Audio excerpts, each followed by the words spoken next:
Il y a 7 ans, une enseignante nommée Freda, profitant d'un trajet en bus, corrigeait des devoirs. Peut-être qu'elle était trop absorbée par son travail.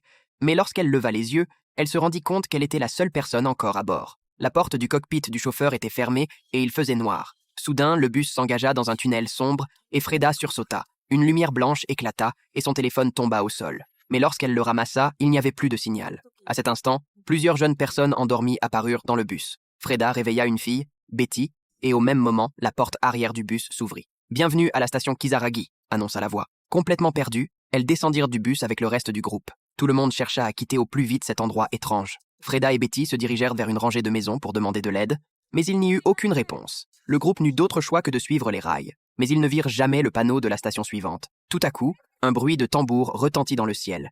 Alors que le son devenait de plus en plus fort, un homme en costume derrière eux sembla se transformer. Son corps se gonfla, et des veines apparurent partout sur sa peau. Lorsque le bruit du tambour cessa, l'homme explosa en morceaux. Tout le monde était encore sous le choc, quand une autre étrange scène se produisit. Un vieil homme bizarre apparut soudainement sur les rails. Avant qu'ils n'aient le temps de réagir, l'homme se téléporta devant eux. « Je vous ai bien dit de ne pas marcher sur les rails », lança-t-il en se jetant furieusement sur eux.